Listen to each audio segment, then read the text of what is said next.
Well, I believe that the overall outlook for the global steel industry in 10 years from now is pretty positive. I'm quite bullish about the overall consumption, thanks to the strong drives from the so-called BRIC countries, particularly China, India, but also South America, a piece of the Middle East, and some countries in North Africa, hopefully will have more than one engine driving the steel industry. And the industrialization of these countries will require a significant more amount of steel. So the overall growth in steel consumption will not be probably similar to the 2001-2008 period, which was extraordinary, but I think it will still be a good 5 to 6%. In this picture, of course, the growth of the new countries and the new emerging market will be the real new factor. And the Western Europe, the North America, the Japanese, the so-called mature economy will stay a little bit behind. But the overall need and the more globalization that we expect, even through the international trade, will also help the industry of the mature economy. So overall, I'm pretty bullish. It is true that the new actor, not only the new markets, but the new actor will be from those markets. So we will have not only Russian, not only Indian, but even more Chinese taking advantage of this. In this picture, there are some elements, some variables, which are relatively new compared to the past. First of all, this growth, this imbalance between consumption of the different areas. The second very important piece will be continuous additional need of raw materials. So we will see more importance of the raw material in the cost of steel, which has already been experienced in the last few years. And this would put quite a difference in competitiveness between the integrated steel mills and the non-integrated steel mills. In that respect, it is to be noted that the Chinese are hungry for raw material and they are literally purchasing piece of the steel, of the mining and the raw material industry in Africa and in other countries. Another very important element which we are facing every day and will continue to be in the future will be a growing volatility. Volatility of prices, but also volatility of demand. Because on one side, the expectation plays a higher role. On the other side, there is an ability from the producer to control their output. So the demand level and the supply level will be very close. And even small changes in one of the two, even in the very short term, will generate significant movement. Even this year we have seen several up and down in prices in a few months' time or even in a few weeks' time. And the uncertainty associated with this volatility will be a factor. This is a risk, but for the people who are mentally, culturally, and commercially, and of course productively able to face and to take care of this volatility, there also may be opportunities. The situation is quite different from several regions, and within the same region, say Europe, we also have different situation according to the chain of the value chain of steel.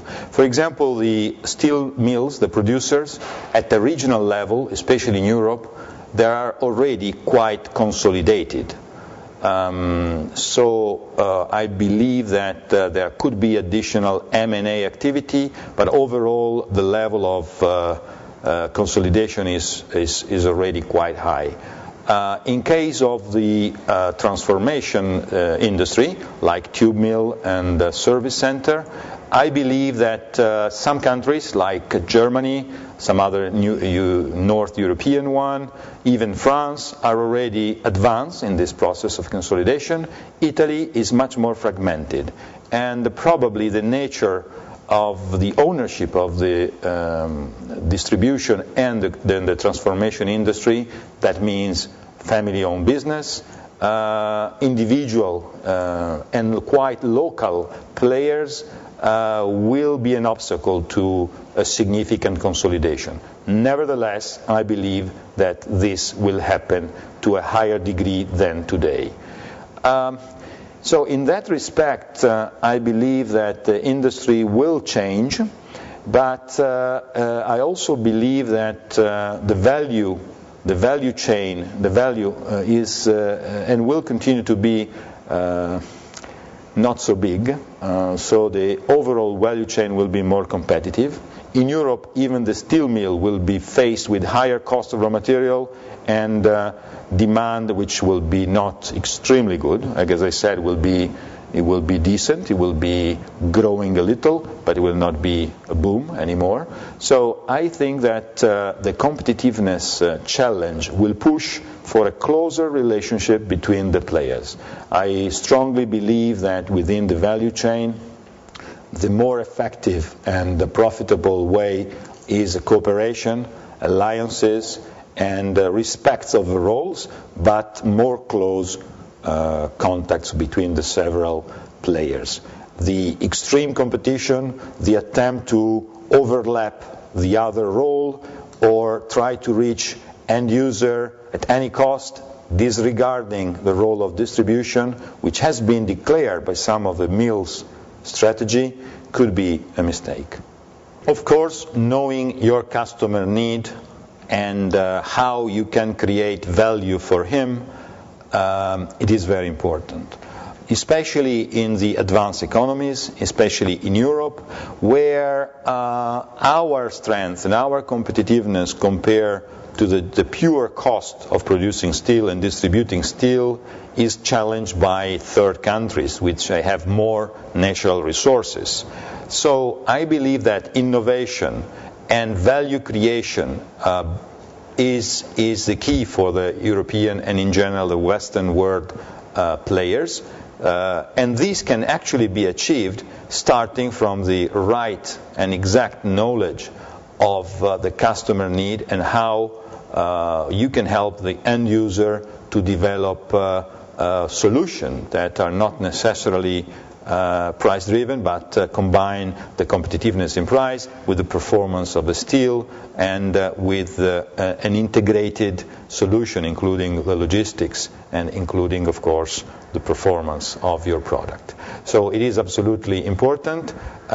This is also the reason why certain producers aim for more end-user business. I believe that it is necessary and it is important to involve in this exercise also the distribution role.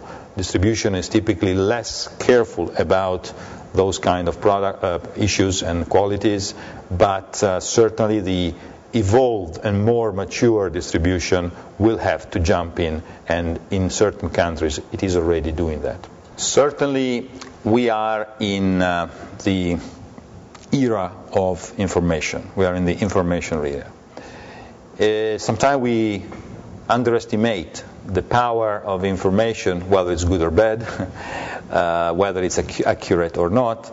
But certainly today, what's happening in one part of the world is known almost simultaneously by another player in the value chain in another part of the world. So I think that information throughout the chain is already significantly more available and more precise than before, and it is certainly a factor. As I said, it is at the same time the origin of volatility and the tool for sometime managing the volatility for the smart operator. So it is absolutely important to exchange information, to provide and to receive accurate information, and events like Made in Steel, especially when organized by professional people, well frequented and well representative of the industry are definitely an important tool.